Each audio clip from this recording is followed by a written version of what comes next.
Como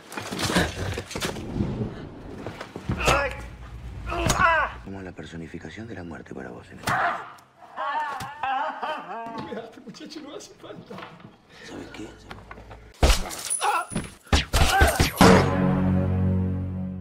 Halo, apa kabar semuanya? Semoga kalian semua sehat. Kali ini si Bray akan menceritakan sebuah film yang sangat seru. Bercerita tentang seorang pria lumpuh yang dianggap remeh, namun ternyata ia adalah seorang hacker yang sangat jenius. Bahkan ia juga mampu menumpas kelompok perampok yang berniat merampok bank. Oke, tidak usah berlama-lama bagaimana alur ceritanya, mari kita saksikan sampai selesai.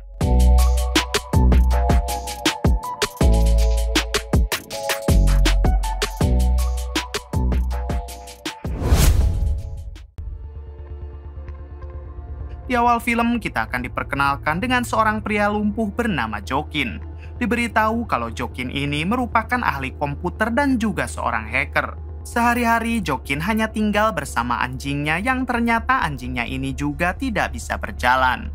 Suatu hari, Jokin yang tidak tega melihat anjingnya tersiksa akibat lumpuh, ia pun berniat menghabisi si anjing. Jokin memasukkan racun ke dalam biskuit yang nantinya akan diberikan kepada anjingnya. Namun bersamaan dengan itu, tiba-tiba ia kedatangan tamu wanita bernama Anna, sementara putri Anna bernama Sally. Ternyata maksud kedatangan mereka yaitu untuk mengontrak di rumah Jokin selama 1 bulan. Diketahui kalau Jokin sudah memasang papan tulisan yang memberitahu kalau sebagian kamarnya akan dikontrakkan. Kemudian Jokin pun mempersilahkan Anna masuk lalu menunjukkan kamar kontrakannya yang berada di lantai atas. Setelah selesai membereskan kamarnya, terlihat Anna yang mengajak Jokin mengobrol. Di sini Anna menceritakan kalau dirinya adalah seorang penari, namun terlihat Jokin yang masih cuek dan malah pergi ke ruangan bawah. Setelah Jokin pergi, Anna tak sengaja melihat surat peringatan dari bank yang ternyata rumah Jokin akan segera disita. Rupanya saat ini Jokin sedang membutuhkan uang untuk melunasi semua hutangnya ke bank. Keesokan harinya memperlihatkan Anna yang sedang mencari putrinya yaitu Sally. Anna mencoba bertanya kepada Jokin, namun Jokin mengatakan kalau dari tadi ia tidak melihat Sally.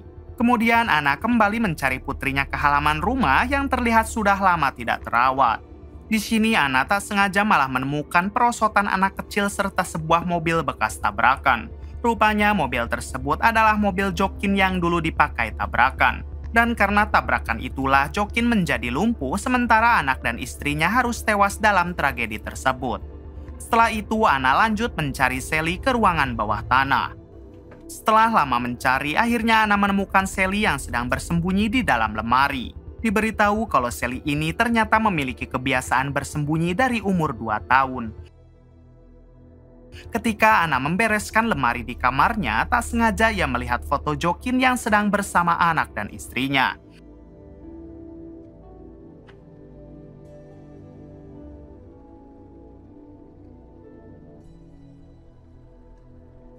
Terlihat keluarga mereka yang tampak sangat bahagia dan Jokin sepertinya adalah sosok pria yang sangat mencintai keluarga.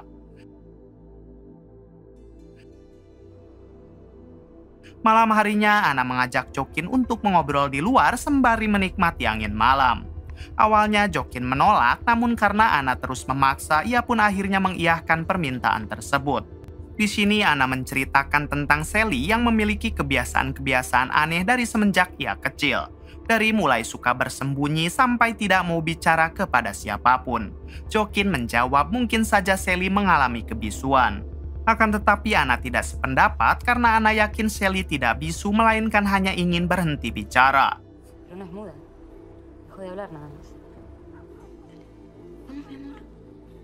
Kemudian setelah mengantarkan Sally tidur, Anna kembali menghampiri Jokin dan tiba-tiba ia langsung menari di hadapan Jokin.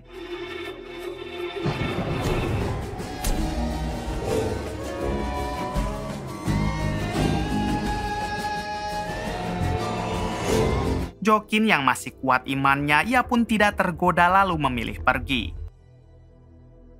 Suatu hari Jokin melihat Sally sedang mendekati anjing lumpuhnya. Anna yang melihat hal itu, ia pun langsung menjauhkan Sally dari anjing tersebut, namun tiba-tiba Sally menjerit.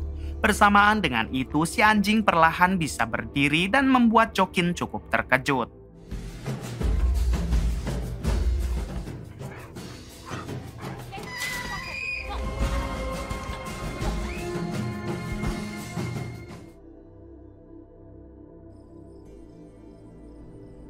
Malam harinya ketika Jokin berada di ruang bawah tanah, tiba-tiba ia teringat kepada mendiang anak dan istrinya yang sudah lama meninggal.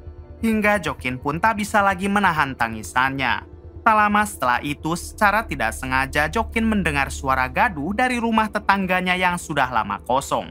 Jokin yang penasaran, ia pun mencoba mendengarkan lebih jelas suara tersebut menggunakan stetoskop. Di sini Jokin berhasil mendengar suara obrolan orang yang sepertinya sedang menjebol sesuatu. Namun belum selesai mendengarkan tuntas pembicaraannya, tiba-tiba Ana memanggil Jokin. Jokin yang tidak ingin ketinggalan pembicaraan itu, ia pun merekam suara tersebut menggunakan komputernya. Sementara ia pergi ke atas menemui Ana. Sesampainya di ruangan atas, ternyata Ana mengajak Jokin untuk makan malam bersama. Semenjak kehadiran Ana dan Sally, Jokin tidak merasa kesepian lagi seperti dulu. Ditambah Ana juga yang selalu perhatian kepada Jokin. Bahkan Ana selalu memasakkan makanan untuk Jokin setiap harinya. Setelah makan malam selesai, Jokin kembali ke ruangan bawah tanah lalu mendengar suara rekaman yang sebelumnya ia rekam. Di sini Jokin mendengar jelas kalau orang-orang itu sedang menggali tanah yang ada di dalam rumah tetangganya.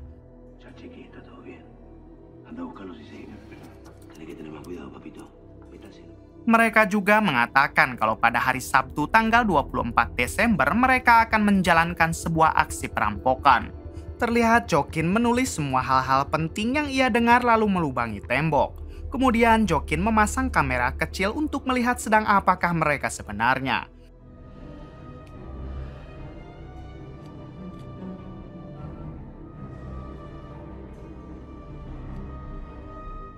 Tak lama setelah itu, Jokin meminta Ana dan Sally agar segera pergi dari rumahnya saja. Jokin beralasan kalau ia hanya ingin menenangkan dirinya tanpa ada yang mengganggu. Namun sebenarnya Jokin khawatir dengan keselamatan Ana dan Sally karena ia takut orang yang ada di rumah tetangganya adalah orang jahat. Di sini Ana menolak permintaan Jokin karena kontrak sewanya masih tersisa selama 2 minggu. Mendengar hal tersebut, Jokin pun tidak bisa berbuat apa-apa. Keesokan harinya memperlihatkan Jokin yang meminta maaf kepada Ana atas perkataan kemarin yang sempat ingin mengusir Ana. Terlihat Ana juga yang tidak mempermasalahkan hal itu hingga mereka pun kembali akur. Kemudian Jokin mengatakan kalau ia akan menunjukkan sesuatu kepada Ana. Jokin meminta Ana agar segera menemuinya di ruangan bawah tanah. Ketika Jokin membuka rekaman kameranya di komputer, seketika ia dibuat kaget karena ternyata Ana adalah bagian dari komplotan tersebut. Terlihat Ana yang sedang bermesraan dengan ketua komplotan itu yang bernama Greleto. Ternyata Ana ini adalah kekasih Greleto dan Greleto sengaja memerintahkan Ana untuk mengontrak di rumah Jokin, yaitu agar bisa mengawasi kondisi sekitar. Diberitahu kalau Greleto dan komplotannya ini berniat akan merampok bank dengan menggali rumah tetangga Jokin yang bisa terhubung langsung ke ruangan penyimpanan bank. Tak lama kemudian Ana datang menghampiri Jokin dan menanyakan apa yang akan Jokin tunjukkan. Menyadari kalau Ana bagian dari kelompok mereka, Jokin mengatakan kalau ia hanya ingin menunjukkan video YouTube yang saat ini sedang viral. Siang harinya memperlihatkan Sally yang ternyata sering berbicara kepada anjingnya Jokin. Karena penasaran dengan apa yang Sally katakan, Jokin pun memasang alat perekam suara di kalung anjing tersebut. Mira lo que encontré revisando. Las 11 de la noche. Ahora está durmiendo. Adegan berpindah ke komplotan Greleto. Terlihat anak buah Greleto yang sedang bertengkar karena salah satu dari mereka sering menghubungi pacarnya menggunakan ponsel.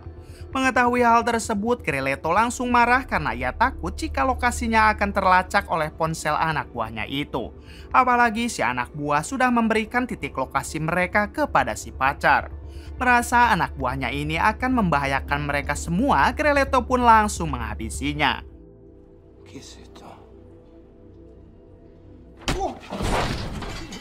Muchacho, no hace falta. Es el único que te puede salvar. Y esta es una especie de código. Jokin yang melihat kejadian itu dari kamera CCTV seketika menjadi panik, karena komplotan yang sedang ia awasi adalah orang yang sangat kejam. Malam harinya, Jokin mengajak Ana untuk minum bersama. Namun tanpa Ana sadari, Jokin telah memasukkan obat bius ke dalam minuman Ana. Hingga ia pun kekeleyengan dan dengan keadaan setengah sadar, Ana segera pergi menuju kamarnya. Kemudian Jokin mengikuti Ana lalu menyuntikkan kembali obat ke tubuh Ana. Di sini Jokin langsung mengikat kedua tangannya agar Ana tidak bisa melarikan diri. Setelah membuat Ana pingsan, Jokin kembali ke ruangan bawah tanah lalu membuka rekaman CCTV untuk memonitor komplotan Greleto. Sementara itu, Greleto sendiri terlihat sedang mengobrol dengan salah satu polisi korup yang bernama Grisman. Terungkap fakta kalau Grisman lah yang menjadi dalang dari semua rencana perampokan ini. Grisman memberi informasi jika mereka sudah berhasil masuk ke ruangan brankas bank, mereka tidak boleh menyentuh brankas nomor 747 dan 748. Jika Greleto dan semua anak buahnya sampai ada yang menyentuh brankas tersebut, maka dipastikan mereka akan tertangkap karena brankas itu sudah terhubung dengan alarm keamanan. Que no hay que tocar, o está conectados a la alarma. Mira. Jokin yang terus memperhatikan mereka lewat kameranya, ia pun mencatat lagi semua hal penting yang baru saja Greleto dan Grisman bicarakan. Setelah itu, Jokin menemui Ana yang sekarang baru sadarkan diri. Di sini Jokin langsung menyuapi Ana makan karena Jokin tidak berniat menghabisi Ana. Kemudian Jokin mengatakan kalau ia sudah mengetahui siapa Ana sebenarnya dan apa tujuan Ana datang kemari. Ana menjawab kalau sebaiknya Jokin tidak bermacam-macam dengan komplotan Greleto. Jokin kembali mengatakan kalau sebaiknya Ana tinggalkan Greleto karena laki-laki seperti Greleto tidak pantas untuk menjadi ayahnya Sally. Kemudian Jokin memperlihatkan video rekaman Greleto yang sedang menghabisi salah satu anak buahnya tadi. Melihat hal tersebut, Ana hanya terdiam karena ia tidak menyangka kalau Greleto akan tega melakukan hal itu kepada temannya sendiri. Setelah itu, Jokin pun keluar lalu kembali mengurung Ana di dalam kamar. Kemudian Jokin mendatangi Sally yang sedang bermain dengan anjingnya. Di sini Jokin mengatakan kalau ibu Sally sedang sakit dan sebaiknya Sally tidak dulu menemui si ibu, sementara Jokin akan memberikan kamar bekas anaknya kepada Sally. Bahkan Jokin juga mengizinkan Sally membawa anjingnya tidur di sana. Pada akhirnya Sally pun mau hingga Jokin langsung mengantarkan Sally ke kamar bekas anaknya dulu.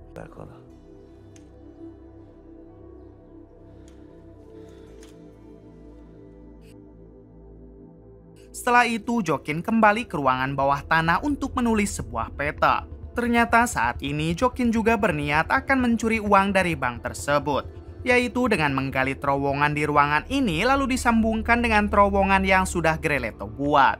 Untuk itu, Jokin juga sampai melatih fisiknya sebagai persiapan dari semua rencananya tersebut. Diberitahu kalau hal ini Jokin lakukan karena ia sedang membutuhkan banyak uang untuk melunasi semua hutangnya ke bank. Malam harinya, Jokin mulai menggali lantai di rumahnya agar bisa terhubung dengan terowongan Greleto. Setelah itu, Jokin kembali mendatangi Ana. Di sini, Jokin mengatakan kalau dirinya juga akan merampok bank menggunakan terowongan yang telah Greleto buat.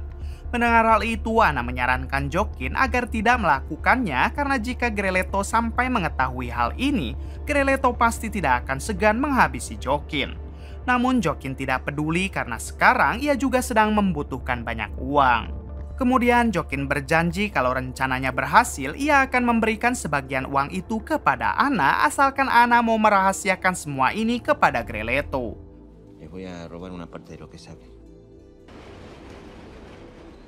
Malam harinya Jokin kembali mengawasi komplotan Greleto. Di sana terlihat Greleto yang sedang meneruskan pekerjaan penggalian terowongannya. Namun ternyata mereka mendapat sedikit masalah, yaitu karena jalur yang sedang digali terhadang oleh pipa air yang sangat besar. Di sini Greleto memutuskan untuk mengubah jalur penggaliannya dan terpaksa aksi perampokannya juga mundur. Dari tanggal 24 menjadi tanggal 25. Mengetahui hal tersebut, Jokin juga akhirnya merubah jalur penggaliannya karena harus disesuaikan dengan galian yang Greleto buat.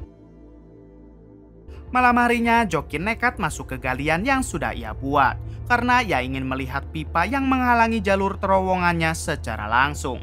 Namun ketika Jokin sudah ada di sana, tiba-tiba beberapa anak buah Greleto datang untuk mengecek listrikan yang mati.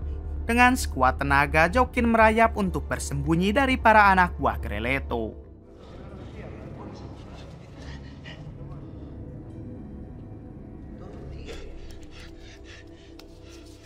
¿Quieres decir, pelotudo?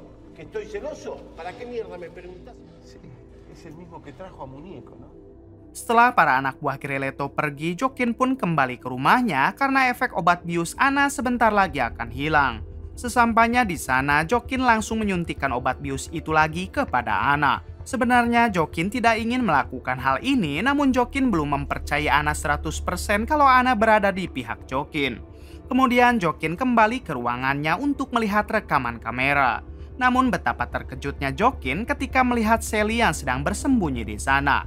Ditambah para anak buah Greleto mulai berdatangan, namun untungnya Sally berhasil bersembunyi di bawah tangga. Terlihat juga di sana ada Grisman, si polisi korup yang sedang memberi arahan kepada kelompok Greleto. Di sini Grisman kembali mengingatkan jika nanti ada 2 brankas yang tidak boleh disentuh karena sudah terhubung dengan alarm. Grisman juga menitipkan brankas nomor 155 yang nantinya akan menjadi bagian untuk Grisman. Ternyata isi dari brankas nomor 155 adalah data-data pejabat korup supaya Grisman nantinya bisa memeras para pejabat tersebut. Las cajas de seguridad que no hay que tocar. Anotaste el número 155. ¿Me vas a decir qué es eso? Créeme que no querés saber. Tak lama kemudian, setelah semua orang pergi, Sally akhirnya berhasil kembali ke ruangan Jokin menggunakan jalur terowongan yang Jokin buat.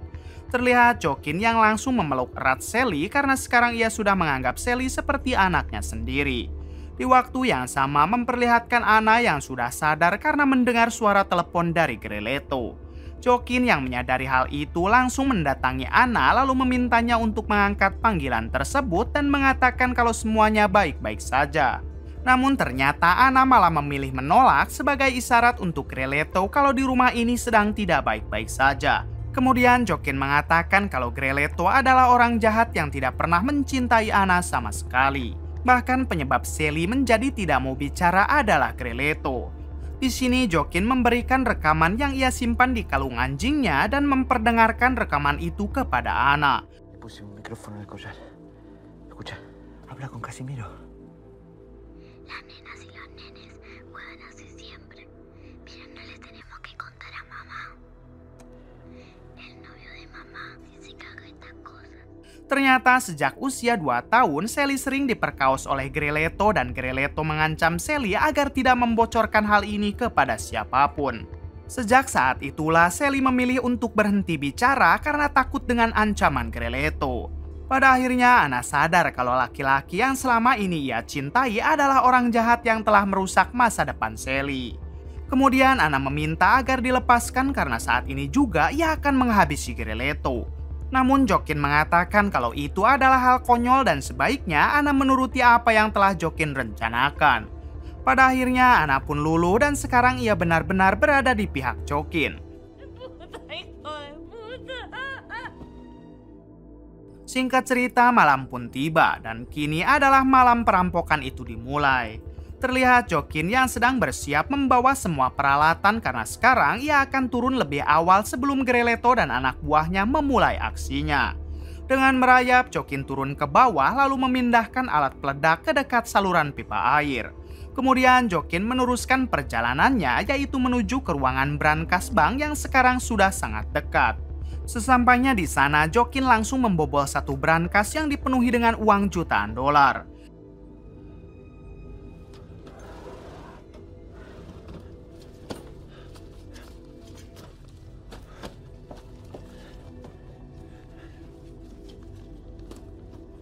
Dirasa semua uang ini sudah cukup, Jokin pun langsung pergi karena ia khawatir kalau Greleto dan anak buahnya akan segera datang. Namun baru saja turun ke terowongan, terlihat Greleto yang baru akan memasuki terowongan dan menekan tombol peledak yang sudah Jokin pindahkan. Terpaksa Jokin harus kembali ke dalam ruangan brankas untuk menghindari ledakan tersebut. Ketika Greleto membersihkan efek ledakan tadi, dengan cepat Jokin langsung kembali ke rumahnya hingga ia pun berhasil selamat. Di sini Jokin langsung menutup lubang galiannya sehingga Greleto tidak menyadari kalau ada lubang lain yang terhubung ke terowongan yang telah ia buat. Sesampainya di dalam ruangan brankas, kelompok Greleto langsung memindahkan semua uang itu ke dalam tas mereka. Namun baru saja menurunkan satu tas, tiba-tiba ada genangan air yang disebabkan oleh ledakan tadi. Karena kita tahu alat peledaknya telah Jokin pindahkan ke dekat saluran pipa air sehingga kebocoran terjadi dan air mulai memenuhi terowongan. ¡Hay que salir cagando! ¡Hay agua también! ¡Canario! Greleto sendiri dengan cepat langsung kembali ke markas ketika melihat air yang sudah membesar. Satu anak buah Greleto yang terjebak sempat melihat Jokin yang sedang mengawasinya. Namun beruntung Jokin langsung menutup kembali lubang di kamarnya sehingga membuat orang itu tenggelam. Adegan berpindah ke dua anak buah Greleto yang sekarang terjebak di ruangan brankas yang mulai dipenuhi air. Sedangkan di ruangan Jokin, air juga mulai naik sehingga Jokin langsung mengamankan semua uang hasil curiannya lalu pergi ke lantai atas. Di sini Jokin mencoba membangunkan Ana, namun tiba-tiba Ana memukul Jokin hingga membuatnya terpojok. Ana mengatakan kalau dirinya akan membawa pergi uang itu sendirian dan tidak ingin bergabung bersama Jokin. Mendengar hal itu, terpaksa Jokin memukul balik Ana, kemudian kembali menyuntikkan bius kepada Ana. Di ruangan brankas, alarm keamanan tiba-tiba berbunyi setelah digenangi air.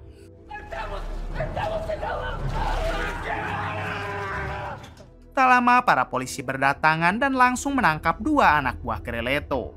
Sementara itu, Jokin kedatangan seseorang yang ternyata orang itu adalah Grisman, si polisi korup. Ternyata sekarang Grisman menjadi pemimpin polisi yang ditugaskan untuk menyelidiki kasus perampokan tersebut. Padahal kita tahu Grisman adalah dalang di balik perampokan itu.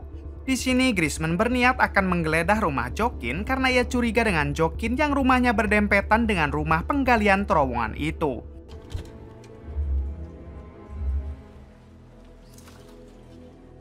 Setelah anak buah Grisman memastikan tidak ada apa-apa di rumah ini, Grisman pun memberikan nomor ponsel lalu meminta Jokin menghubunginya jika menemukan sesuatu. Ahí te dejo guardado mi número. Si encontrás algo raro, te acordás, me llamas a mí. Setelah itu, Jokin didatangi oleh Greleto dan kedua anak buahnya yang tersisa.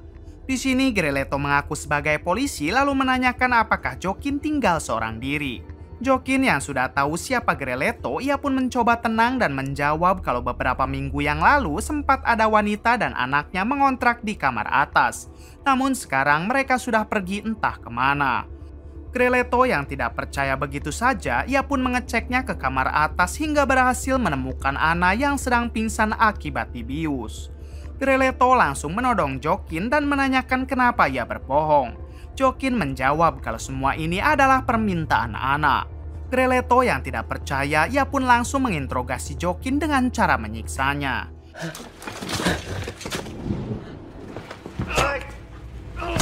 Como la personificación de la muerte para vos. Bersamaan dengan itu, tiba-tiba Grisman menghubungi Greleto lalu mengatakan kalau ia sudah berada di depan rumah Jokin. Di sini Greleto langsung menodong Grisman lalu mengikatnya karena ia menganggap kalau Grisman sudah bekerja sama dengan Jokin.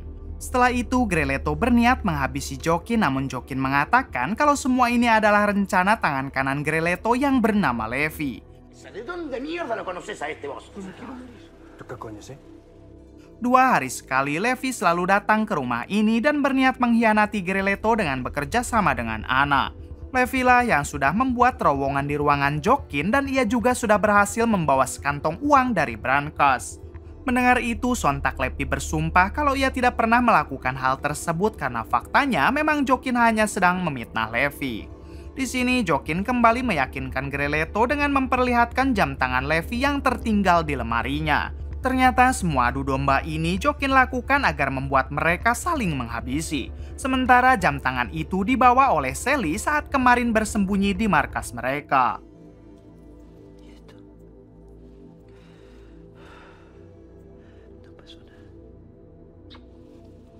Greleto akhirnya percaya dengan perkataan Jokin hingga inilah yang terjadi. Setelah itu, Greleto pun menangis karena adik kandungnya harus koit ditembak oleh Levi. Tak lama datanglah Anna yang langsung menghabisi Greleto. Kemudian datang Grisman yang baru saja berhasil melepaskan diri dari ikatannya. Di sini Grisman menawarkan diri untuk membersihkan semua kekacauan ini, asalkan Grisman diberikan sekantong uang yang berhasil Jokin ambil. Tanpa pikir panjang, Jokin mengiyahkannya hingga Grisman langsung memasukkan jasad Greleto dan anak buahnya ke dalam bagasi mobilnya. Ketika akan pergi, Grisman memakan biskuit yang ada di lemari rumah Jokin. Ternyata biskuit itu sudah diracuni oleh Jokin, yaitu biskuit yang dulu pernah akan diberikan kepada anjingnya waktu di awal film. Alhasil, Grisman pun harus menabrak sebuah truk ketika sedang dalam perjalanan pulang.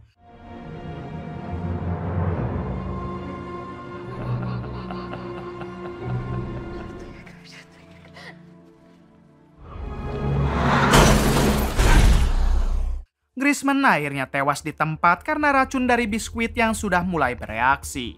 Sementara Jokin sendiri kini bahagia karena sekantong uang yang tadi ia berikan ternyata hanyalah berisi kertas. Sementara uang yang asli sudah Jokin sembunyikan di tempat yang aman.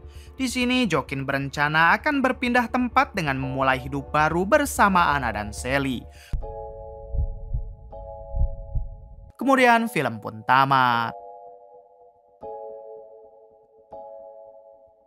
Bagaimana menurut kalian?